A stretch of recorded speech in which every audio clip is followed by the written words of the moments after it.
La peur que moi je trouve, c'est qu'à la fin, de toutes ces péripéties de formation, et qu'on a donné un fonds d'entreprise aux mamans ou aux papas qui ont postulé, et qu'on ne trouve pas de résultats escomptés, parce que je ne comprends pas, quand quelqu'un n'est pas préparé, on lui donne les marchés, il va finir par faire ce qu'il veut.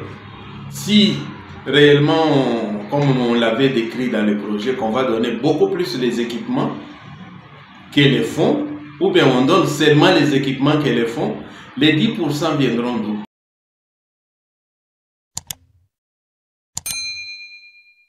Mon nom c'est Théodore Ngaramouloumé, je suis spécialiste en projet de développement.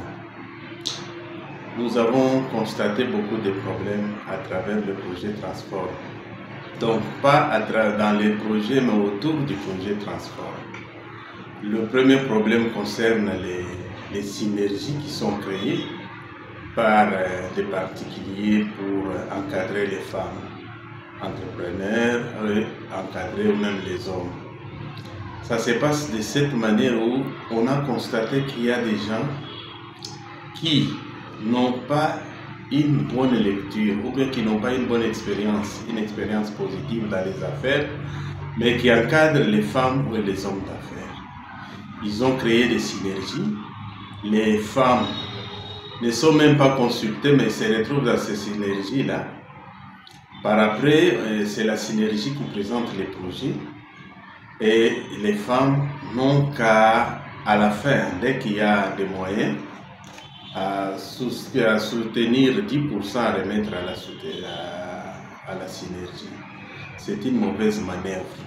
Parce que moi, je n'ai pas une expérience positive dans l'association des commerçants. Ça n'a jamais été positif.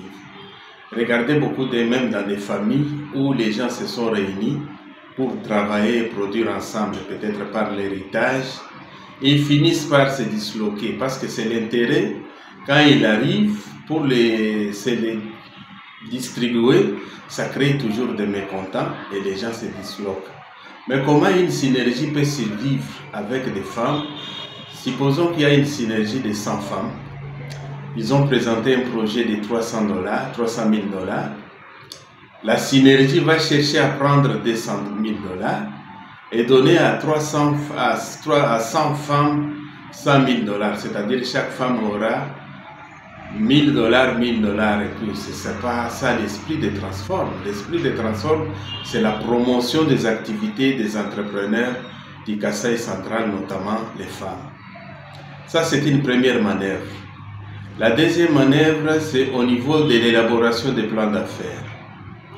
Je n'arrive pas à comprendre quelqu'un qui vient de Kinshasa, qui ne connaît pas les contextes de Kinshasa, mais qui arrive à élaborer un plan d'affaires pour un entrepreneur. C'est l'entrepreneur lui-même qui connaît son contexte, qui connaît les marchés. D'ailleurs, il n'y a jamais eu d'étude du marché au préalable, et qui doit concevoir ses idées. Nous pouvons être là pour l'aider à agencer ces idées-là jusqu'à produire un plan d'affaires. Mais quand vous venez de Kinshasa, vous vous installez quelque part, vous dites non, nous faisons les plans d'affaires pour 5000 personnes, supposons. Vous devez être comment dans la concentration pour faire un tel plan d'affaires. Et si vous le faites, vous faites quel plan? C'est-à-dire un plan que l'entrepreneur lui-même ne connaît pas, ne sait même pas défendre. Ça, c'est une manœuvre dilatoire qu'il faut condamner. Troisièmement, c'est au niveau des formations qui sont organisées. Je suis sûr que j'ai déjà réalisé un tel projet avec NRC pour les victimes de Kamina Sapu. Nous avons commencé par regrouper les jeunes selon les filières. Et nous avons cherché l'INPP, qui est le détenteur des documents pédagogiques à donner, qu'on appelle les référentiels, pour nous proposer ce qu'il faut donner par filière et aider ces personnes-là, après formation, après stage même, à produire leurs activités. Mais qu'est-ce que nous constatons? On met tout le monde dans une même salle, avec des filières différentes, et on commence à les former. Quel est le modèle de plan qu'on doit proposer à tous ces gens-là? Si je l'avais essayé avec les jeunes, quand vous prenez les jeunes qui font la briqueterie par exemple, il faut les former selon leur modèle de briqueterie et leur montrer comment agencer les idées pour monter un plan d'affaires. Si vous faites avec les gens qui font les salons de coiffure, les gens qui font la restauration, ce sont des modèles différents. Mais quand vous mettez tout le monde dans une même salle, je ne sais pas ce qu'on attend comme résultat. Et puis j'insiste sur les référentiels. Nous avons une institution étatique ici qui s'appelle INPP qui produit des référentiels. On ne peut pas prendre n'importe qui. Et les formateurs devraient être formés par l'INPP.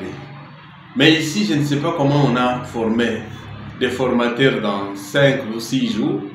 Ils commencent à former aussi les mamans. Je ne sais pas si c'est une séance de sensibilisation ou d'information ou une séance de formation.